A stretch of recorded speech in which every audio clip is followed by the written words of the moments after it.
Hi, I'm Adam Bell, CPA and owner of ACB, and I'm here today to walk you through the 5 things you need to consider before hiring your first employee. Let's get into it. The first thing you need to consider is, do you have the cash to hire your first employee? Employees are expensive, and the return on investment isn't always there. Consider this. A normal employee, depending on what the role is, could make $20, $25, $30 an hour. Now, if it's a full-time, you multiply that by 2,000. That's how much you're going to pay for a year, just to do the quick math. It's technically 2,080, but let's just do the quicker math. So a $25 an hour employee is $50,000 a year. But wait, there's more. You have to multiply that by 25 to 30%. Why? Because taxes, workers' comp, health insurance, those things add up. So you're not paying an employee $50,000 a year. You're paying them $50,000 a year plus another $15,000 on top of that for their benefits. It can get pricey really fast. So before you take that leap, you really need to consider, do you have the cash for it?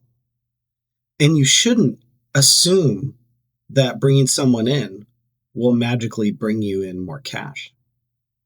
That's one of the biggest fallacies and biggest issues that owners hit. They assume, hey, I'm going to bring in an employee. There'll be 2 of us. We'll double our income. That's not what's going to happen. That employee is not going to work as hard as you, and he's just not going to bring in as much. So be careful.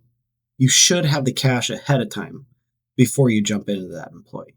Number 2 is you need to define the role clearly.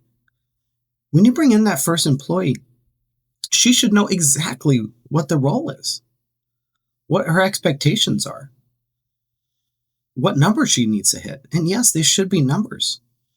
And those numbers shouldn't be you show up every day and you show up at 9 and leave at 5. Those numbers should be increase productivity by 20% or increase the number of sales by 50%. There should be something tied to them, or else what's the point? If you don't know what success looks like, they won't know what success looks like. And then you'll be frustrated with them. But it's going to be your fault, not theirs. They want to do a good job for you.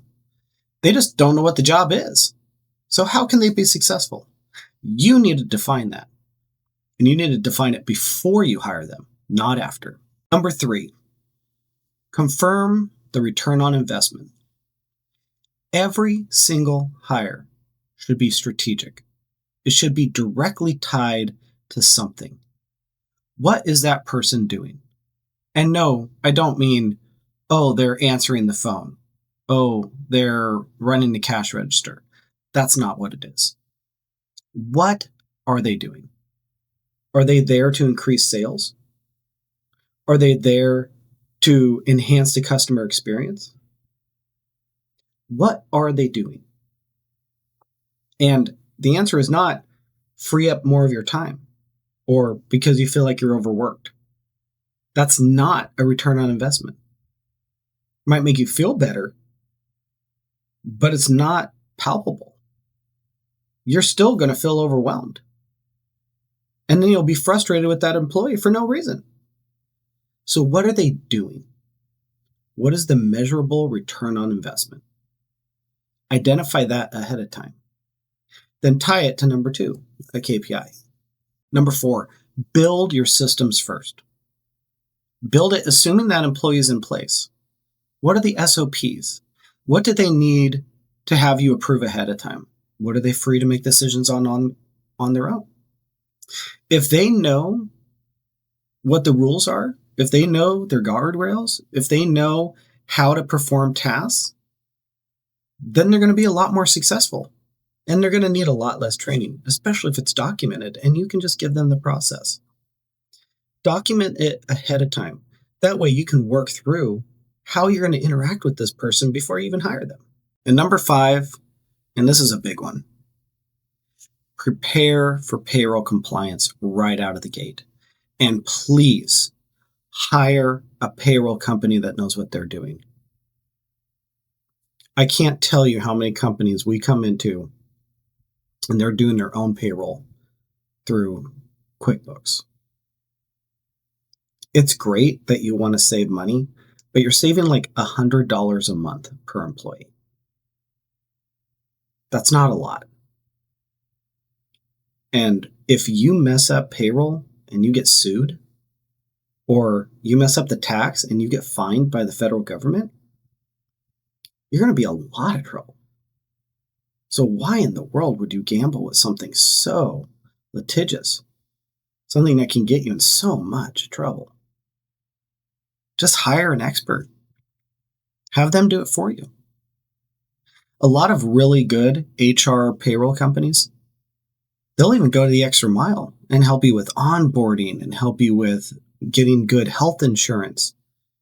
And a lot of times you'll save as much on their health insurance because they're able to shop around better than you can. And you might even offset their cost by just your savings. So please, don't do your own payroll.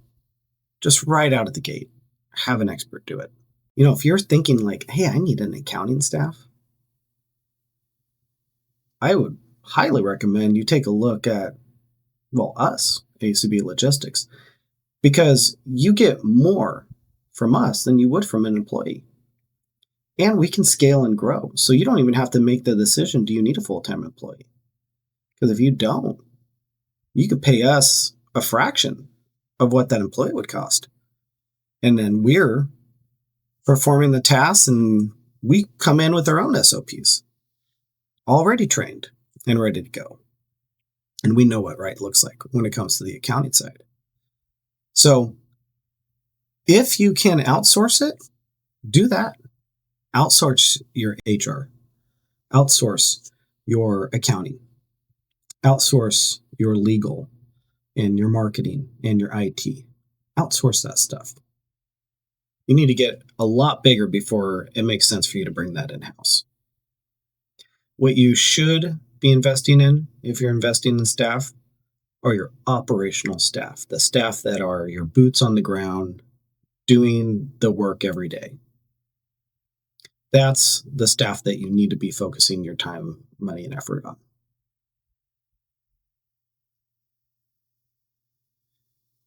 The right hire, it can change your business.